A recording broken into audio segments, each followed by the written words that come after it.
Had a piece of shrapnel about a few millimeters away from my carotid artery. They said it was a miracle I survived because if that bullet hit me any different, if it hit that artery, that I would have died that night. I'm Caden Rumler. I'm 21 years old. I was the one who was shot in the face by DHS on Friday, January 9th. What happened after I got shot, I remember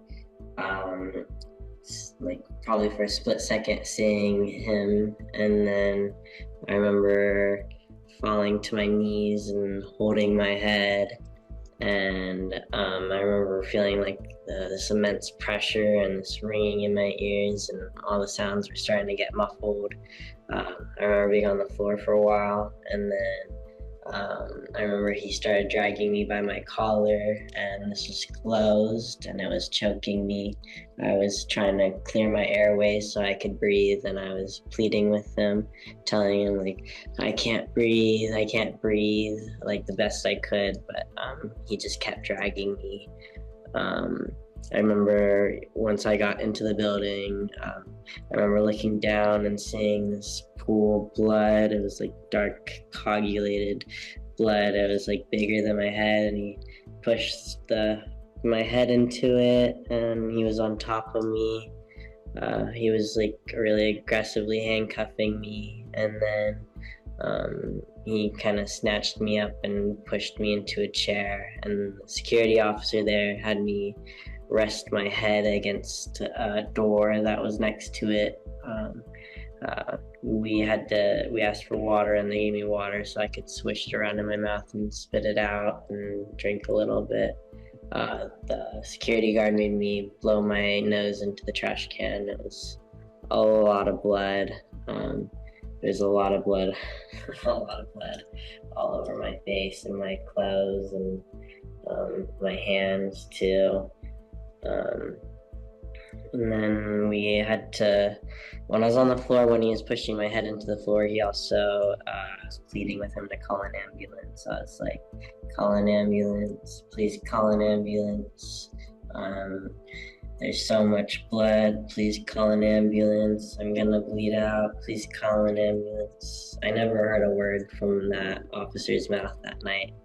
And then it was kind of like they kept trying to blame the protesters on why they couldn't call an ambulance, saying they wouldn't let us through and this and that. Me and Sky, who was also arrested there, we kept telling the officers that they would let us through, especially given the severity of my injuries, but they were using it as an excuse not to call. And they kept telling us like that it was gonna be like 25 minutes and like a time that kept changing, that the ambulance was gonna get there. The DHS officer kind of searched me, and he took my shoes off, and he took my wallet and a lot of my belongings, and only left me with my ID to go to the ambulance with, really. And I remember when the ambulance did get there, when they took me out, and they kind of were guiding me because I couldn't see. I had both my eyes closed, and two people, I don't know who they were, they kind of like were mocking me and were like chuckling, saying how I won't ever see out of my left eye again. And I remember I told them like, shame on you guys for laughing at the fact that I won't see again. Shame on you. They fell silent after that. And when I was outside, the ambulance wasn't actually there. They made me wait for like 5 minutes leaning against a rail in the cold with no shoes on, and I was shivering. And then when the ambulance did get there, when I was on the gurney, they covered me with a sheet, and my face with a sheet, and I kept trying to pull it down, but they kept recovering me. I think it was probably so the press couldn't get images of how bad my injuries were. And then in the ambulance ride, my adrenaline wore off, and I started to feel the pain. They couldn't give me any pain meds, and I was like kicking and screaming and sobbing, and they really couldn't do anything.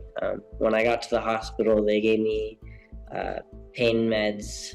They said they gave me enough to have killed me, and I was still like writhing in agony and kicking and screaming and stuff. And as my friend that was with me, they said I was holding their hand so hard that it was turning black at times because of how much pain I was in.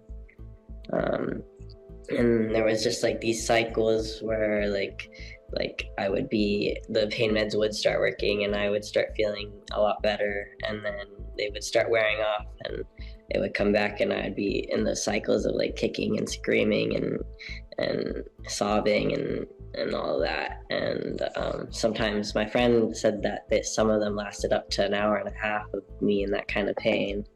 And I was in the hospital from Friday night all the way to Tuesday afternoon. They had to keep me an extra day for the pain, and then another extra day because they were worried about the neurotoxins. Yeah, it was really rough. I remember there was one point where after I got transferred to UCI, one of the nurses there, I got transferred out of the trauma room. I think I still should have been in the trauma room given how much pain I was in. And she got mad at me for cussing because I was in so much pain. I was like, I don't know. That one kind of pissed me off a little bit because like I was in so much pain to get mad at me for expressing that, you know. And when I got transferred to UCI, I went under surgery for my eye for 6.5 hours. I had a shrapnel throughout my head. I still have it throughout my head because they couldn't remove it all. Like I had a piece of shrapnel about a few millimeters away from my carotid artery. Like I said, they said it was a miracle I survived because if that bullet hit me any different, if it hit that artery, I would have died that night. Yeah, and like I have fractures, like skull fractures and ocular fractures that they haven't been able to repair yet. I had a laceration from this side so far back they couldn't see the end of it. I have 14 nylon stitches, almost like a baseball around my eye.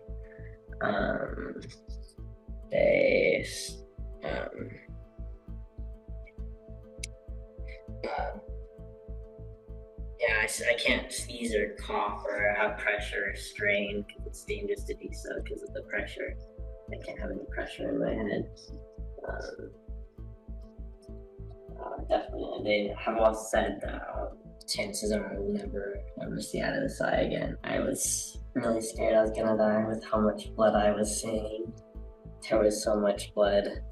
And when I was sitting in that chair, I was really trying hard to stay conscious. I was focusing on the voices of my friends and colleagues out front who are still keeping the energy going. I believe that's one of the only things that kept me alive that night, was hearing people who still were, despite the violence, were still standing strong and speaking out. The horrors of watching ICE tear families apart. What happened to Renee Good was the main reason I was out there. I was protesting the killing of Renee Good.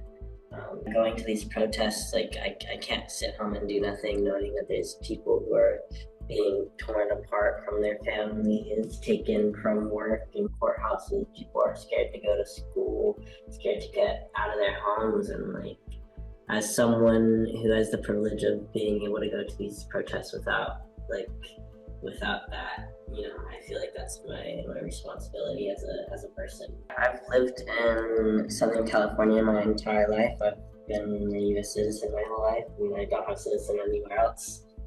This is my home country, and like DHS is targeting not just immigrants, but everyone that speaks out against them, and like the fear that carries towards people who are too scared to speak out. You know, like, do we really have a First Amendment right if people are too scared to use it? I don't think that's right, that they are using the violence and fear to make people too scared to speak their minds. People should be able to speak their minds freely without being scared that DHS is going to shoot them. Well, I'm still in pain a lot. I have a lot of medications I'm taking around the clock. I'm trying to start having more normal days and talking with people I know, and it's hard to have the normalcy now. I mean, like, I'm still revisiting that night a lot, especially at night when I'm alone. It gets hard for sure, like trying to sleep, and that just replays in my mind. For at least 6 to 8 weeks, I'm not allowed to bend forward or lift more than 10 pounds or like the sneezing and coughing or straining and stuff like that. So there's definitely like immediate things that I can't do for a while.